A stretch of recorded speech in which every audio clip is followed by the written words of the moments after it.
Welcome to easy English channel. Easy English சேனலில் subscribe பண்ணி வச்சுக்கோங்க. பெல் பட்டனை ப்ரெஸ் பண்ணிக்கோங்க. ஈஸியாக உங்களால் இங்கிலீஷ் புரிஞ்சிக்க முடியும். உங்களால் ஈஸியாக இங்கிலீஷ் பேசவும் முடியும். ஓகேங்களா? வாங்க பார்க்கலாம். நம்மளுடைய லிஸ்ட்டு படி நம்ம இன்னைக்கு டு, ஃபார், ஃப்ரம் இதை வச்சு எப்படி சின்ன சின்ன குட்டி குட்டி சென்டென்ஸ் எப்படி பேசலாம் அப்படின்னு பழகிக்கலாங்களா? டூனா இக்கு, இக்குன்னு அர்த்தங்க. டூனா இக்கு அப்படின்னு அர்த்தம். ஃபார்னா காக, அதுக்காக, இதற்காக, அவளுக்காக அப்படின்னு சொல்லுவோம் இல்லைங்களா? அதான் காக. ஃப்ரம்னா இருந்து. டூனா என்ன சொன்னோம்? இக்கு. ஃபார்னா காக, ஃப்ரம்னா இருந்து. இதை எப்படி இங்கிலீஷில் குட்டி குட்டியாக பேசலான்னு பார்க்கோங்களா? இப்போ நம்ம ஃப்ரெண்டுக்கிட்ட கேட்போம், இது யாருக்கு வேணும் அப்படின்னு யாராவது ஃப்ரெண்டு கேட்குறாங்கன்னு வச்சிங்களேன். எனக்கு வேணும் அப்படின்னு சொல்லாமல் எனக்கு அப்படிம்போம் இல்லைங்களா?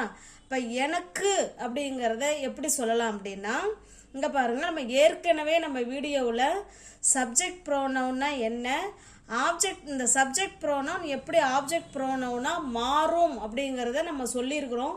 பார்க்காதவங்க அந்த வீடியோவை பார்த்துட்டு இதை பார்த்தீங்கன்னா உங்களுக்கு இன்னுமே நல்லா யூஸ்ஃபுல்லாக இருக்கும். இது தாங்க சப்ஜெக்ட் ப்ரோனவுன்.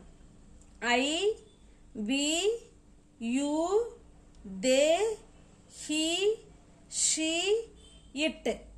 இது தாங்க சப்ஜெக்ட். ஒரு சென்டென்ஸில் ஃபஸ்ட்டு வரக்கூடியது சப்ஜெக்ட்டுங்க. ஓகேங்களா?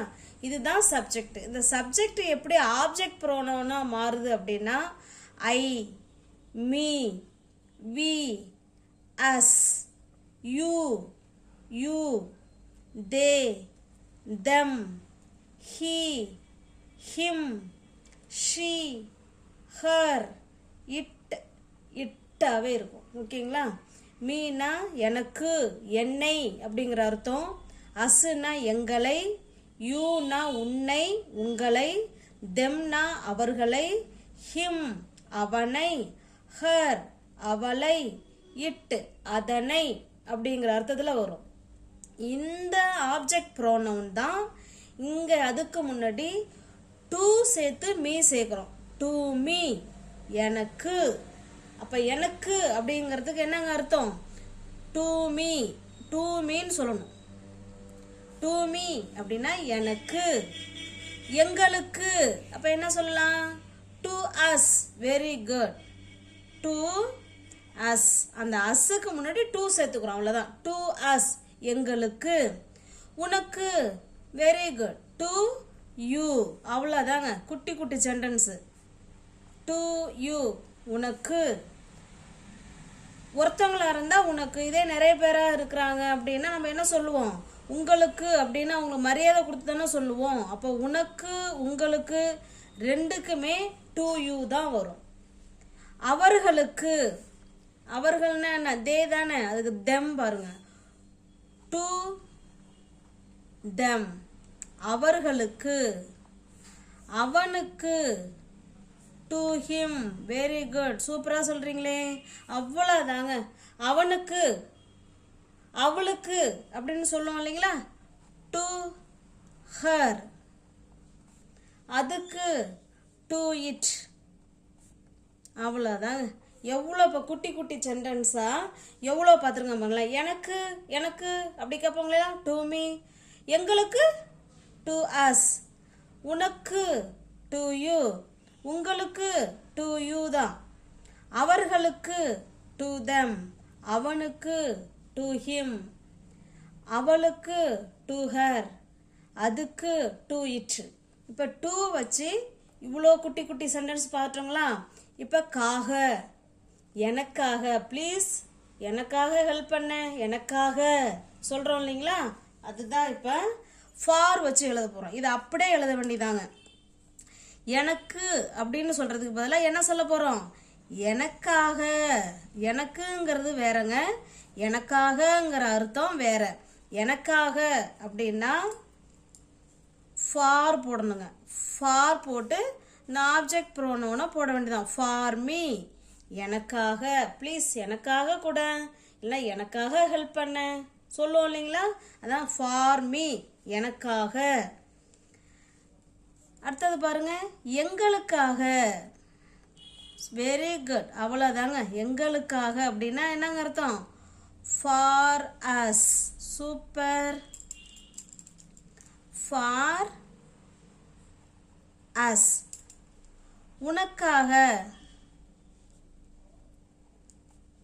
உனக்காக நான் வரேன்ப்பா, எனக்கு எனக்கு விருப்பம் இல்லை, இருந்தாலும் நான் உனக்காக அப்படின்னு சொல்கிறோம் இல்லைங்களா, உனக்காக நான் வரேன் அப்படிங்கும்போது ஃபார் யூ, உனக்காக. அவர்களுக்காக. அப்போ என்ன வருங்க? அவர்களுக்காக.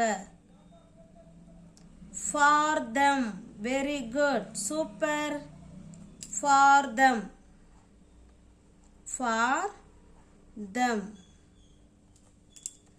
அவனுக்காக. என்ன வருங்க?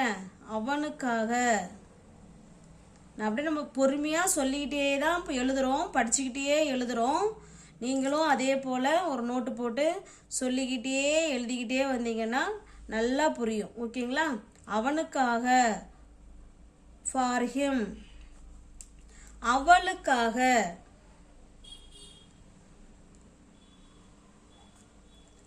அவளுக்காக. வெரி குட், அவ்வளோதான். ஃபார் ஹர், அவளுக்காக. அதுக்காக சொல்லுவோம் இல்லைங்களா, அதுக்காக. ஃபார் இட், அவ்வளோதாங்க. குட்டி குட்டி சென்டென்ஸாக இப்போ எவ்வளோ சென்டென்ஸ் படிச்சிருக்கோம்னு பாருங்க. எனக்காக, ஃபார் மீ. எங்களுக்காக, ஃபார் அஸ். உனக்காக, ஃபார் யூ. அவர்களுக்காக, ஃபார் தெம். அவனுக்காக, ஃபார் ஹிம். அவளுக்காக, ஃபார் ஹர். அதுக்காக, ஃபார் இட். இப்போ ஃப்ரம். ஃப்ரம்னா என்ன? இருந்து. ஃப்ரம்னா என்னங்க அர்த்தம்? இருந்து. என்கிட்ட இருந்து தொடங்கு, இல்லை என்கிட்ட இருந்து கொடு, இல்லை என்கிட்ட இருந்து ஆரம்பி அப்படின்னு சொல்லுவோம் இல்லைங்களா. என்கிட்ட இருந்து, இல்லை அவங்கிட்ட இருந்து, அவகிட்ட இருந்து அதை வாங்கு, அவள்கிட்ட இருந்து அதை வாங்கு அப்படின்னு சொல்லுவோம் இல்லைங்களா. அந்த மாதிரி சொல்கிறதுக்கு அவகிட்ட இருந்து, இல்லை என்கிட்ட இருந்து. அதை எப்படி சொல்லலாம்? என்கிட்ட இருந்து. ஃப்ரம்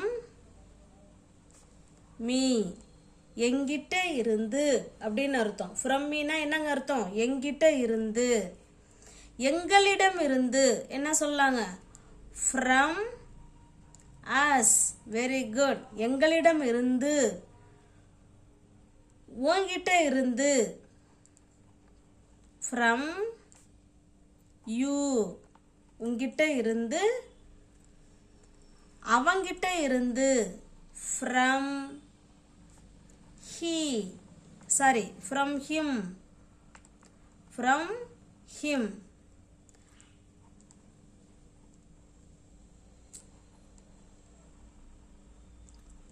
அவகிட்ட இருந்து. From her. அவர்களிடம் இருந்து. From them. From them.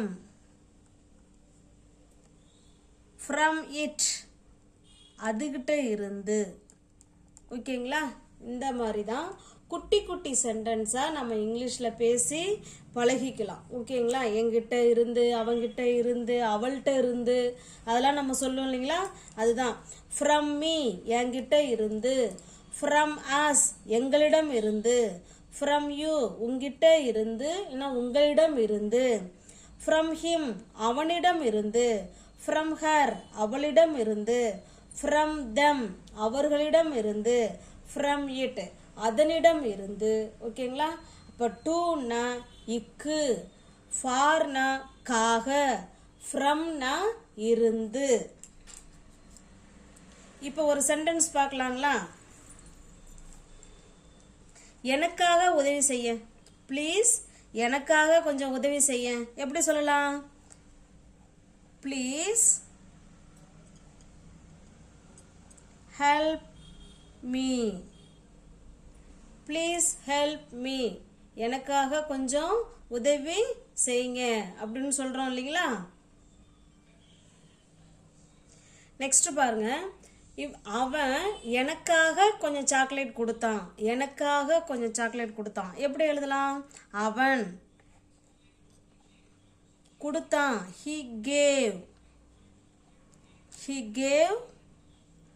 some chocolates கொஞ்சம் chocolates.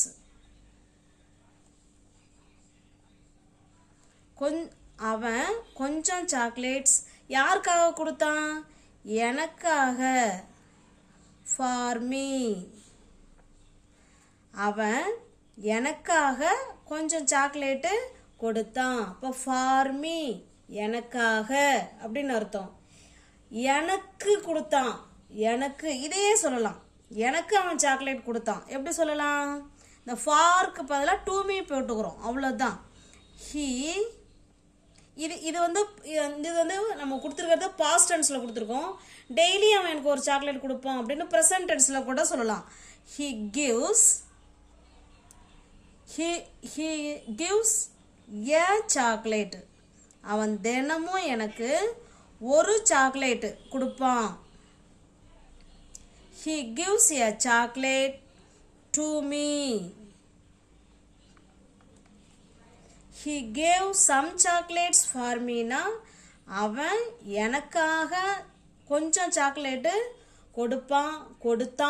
கொடுத்தான் அர்த்தம். இது past tense. He gives a chocolate to me.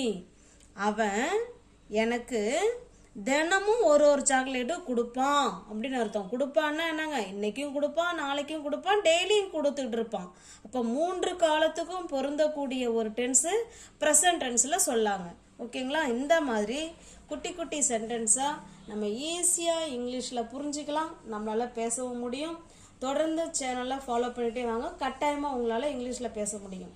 Thank you.